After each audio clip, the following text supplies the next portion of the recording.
Weet ek of ek besig is om skade aan my huwelik te doen? Daar's 3 vrae wat ek vir jou het. Die eerste vraag: stel jy jou werk bo jou man? Tweede vraag: stel jy jou kinders bo jou man? Derde vraag: stel jy jou ouers bo jou man? Dieselfde vraag kan mens vir mans ook vra, maar ek praat nou met die vrouens.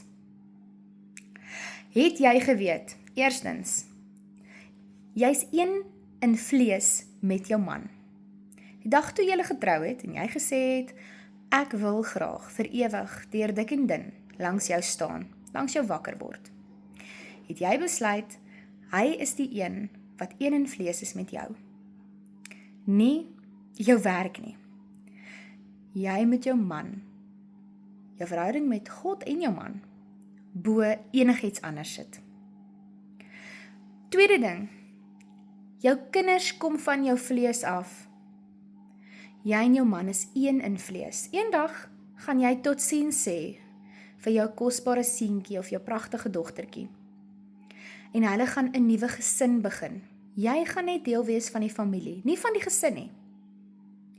Derde ding, jou man verlaat sy ouerhuis en neem jou aan. Julle is een in vlees. Jy moet hom bo jou ouers sit. Jy en jou man, as julle trou, is julle 'n gesin. Nie hy deel van sy ouers se gesin en jy deel van jou gesin nie. Nee, julle word 'n gesin. 'n Gesin van 2 mensies, wat elkeen hulle eie familie het en wat nou saam 'n groot hoeveelheid familielede het. Maar julle is 'n gesin. So asseblief onthou, sit jou man bo jou werk, bo jou kinders, bo jou familie. Julle tweekies is nou 'n gesin. Hê hom lief, net soos wat jy beloof het jy hom gaan lief hê. Moenie dat iets so klein in die middel van julle huwelik kom en dit vernietig nie.